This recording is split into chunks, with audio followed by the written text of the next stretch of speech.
Today we're diving into the One Piece theories from Japan that aren't well known in the US.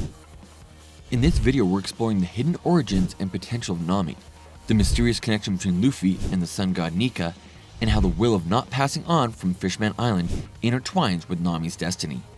We'll be breaking down these hot topics from Japan in an easy to understand way, so make sure to stick around till the end. If this video makes you think there's more to Nami's backstory than meets the eye, please hit the like button and subscribe.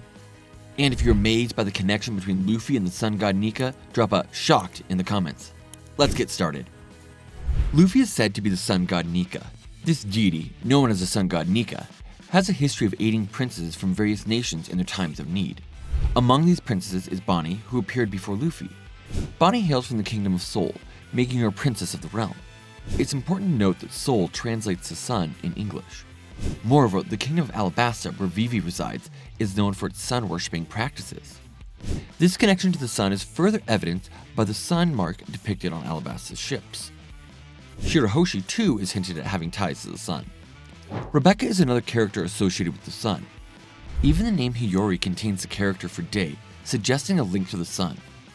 All these princesses connected to the sun are later revealed to be of noble birth. This brings us to Nami, who might also be among their ranks, given her association with the sun. For more details on Nami, refer to another video titled Nami's True Name. All the sun-related females Luffy has saved turned out to be princesses upon further revelation. This raises the likelihood of Nami being a princess as well. However, the question arises, which kingdom's princess might Nami be? To conclude, there's a possibility that Nami descends from one of the 20 kings who created the world. In other words, Nami might well be the daughter of a celestial dragon. Recently, it was revealed that a certain character was actually the daughter of a celestial dragon.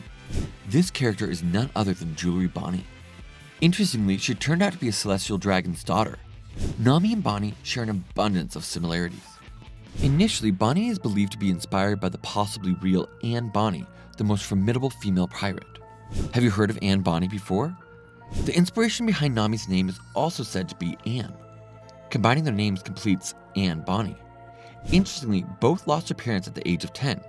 Jewelry Bonnie, her name includes jewelry, right? Nami is a character who dearly loves treasure.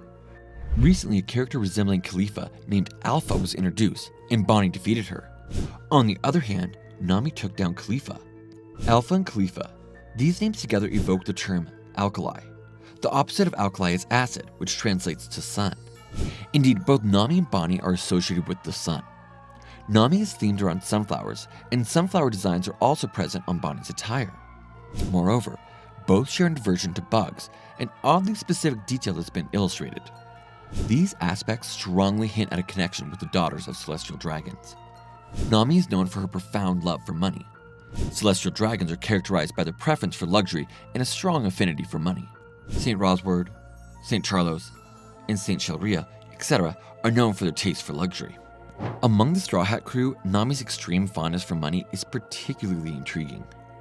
Nami was found in the Oikote Kingdom, a name symbolizing the antithesis of celestial dragons. Oikote signifies a state of being poor in wealth but rich in spirit, contrasting with the celestial dragons who are rich in wealth but poor in spirit. Interestingly, Oikote spelled backwards is Tokyo, suggesting a deliberate inversion of meanings. The fact that Nami was discovered in a land that represents the opposite of celestial dragons might carry a deeper significance. The Oikote Kingdom is located in the East Blue, an area symbolized as the beacon of peace, yet it's strangely tumultuous. East Blue is supposed to be the weakest and most peaceful sea.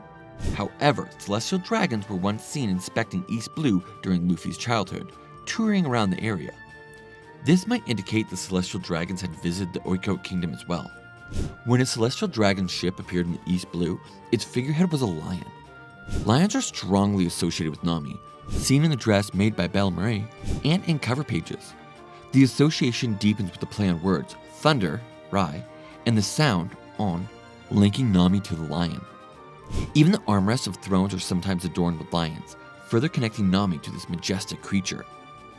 It raises the question, why would celestial dragons bring children to such dangerous lower realms? For some reason, celestial dragons are known to bring infants to the surface world. Take Shanks as an example. Despite being a celestial dragon, he was found by Roger as a baby on the surface. It seems to be a custom among celestial dragons to travel with their children. It's likely that the celestial dragons inspecting East Blue had also brought a child along when they visited the Oikote Kingdom. They might have been irked by this Oikot, a nation that stands as the antithesis to the Celestial Dragons, Tokyo. The Goa Kingdom also made desperate efforts to avoid offending Celestial Dragons. The recently destroyed kingdom of Illusia was in a state very much Oikot. Isn't it somewhat suspicious that Nami can control the weather with her climate tact? Moreover, the tattoo on Nami's left shoulder features an orange and a windmill, controlling the wind and thus the heavens. What does this symbolize? The answer is dragon.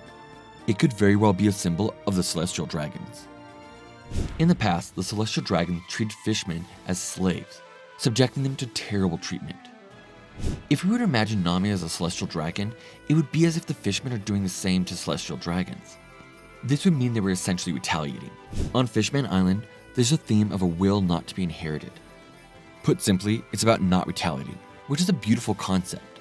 The will not to be inherited signifies the importance of not seeking revenge.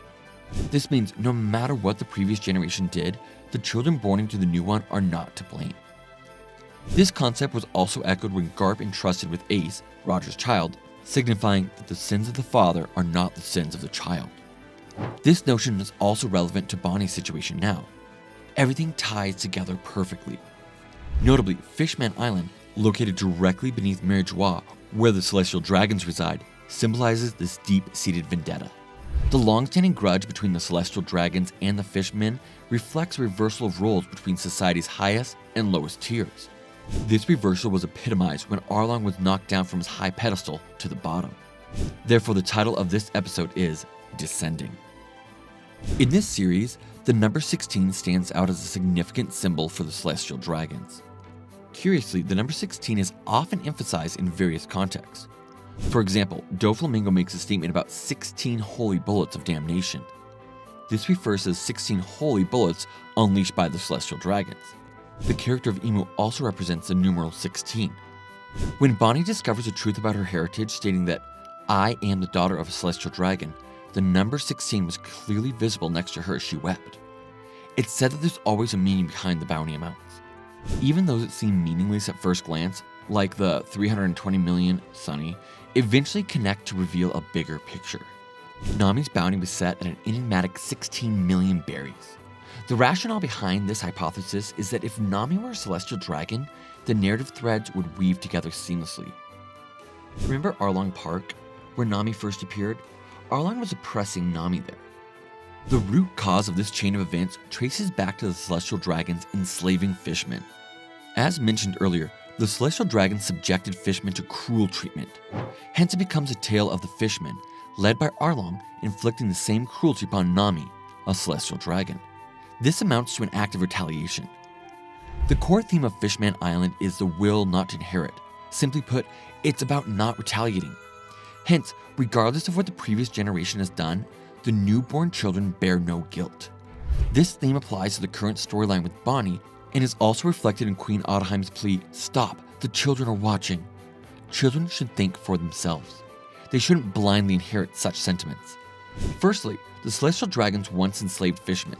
Secondly, Fish Tiger, a Fishman leader, was killed by humans, that is, the government. As a result, Arlong adopted a stance of never forgiving humans. However, Arlong himself hadn't been directly wrong, nor are all humans inherently evil.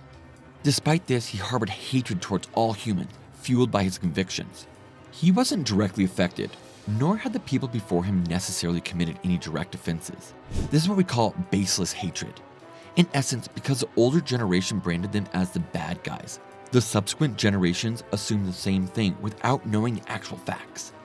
They hadn't been wrong personally, nor had the individuals before them committed any direct offenses. This baseless hatred was what transitioned from Arlong to Hody. This narrative underpins both the Fishman pirates and the new Fishman pirates.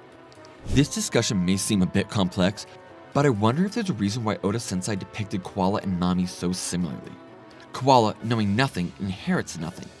Yet, it's the next generation, those like Koala who are uninformed, who truly have the power to change the island. They will have the ability to think for themselves going forward. Fisher Tiger embodies the will not to inherit, holding the belief in not seeking revenge. We will not kill anyone. Neither Fisher Tiger nor Koala were held back by their past, nor did they harbor hatred for each other. This is the essence of the will not to inherit. On the other hand, Arlong directed his baseless hatred towards Nami. With the celestial dragons oppressing the Fishman, celestial dragons to Fishman, it was then the Fishman's turn to oppress a celestial dragon, Nami from Arlong. However, Nami chose not to retaliate. "I am the culmination of everything that's connected. I don't bear a grudge just because he's a Fishman," says Nami. This signifies the will not to inherit for the next generation. Jinbei tears up in gratitude. Hody proclaims, "Fukaboshi, you are a disgrace to our race." Fukaboshi responds, "I do not harbor resentment against you for killing my mother. Please be silent. We mustn't let the island's children hear." That's all for today. Here on this channel we post popular theories about One Piece from Japan. If you like One Piece, we would be happy if you could support us by subscribing to our channel and commenting. Thank you for watching till the end. See you in the next video.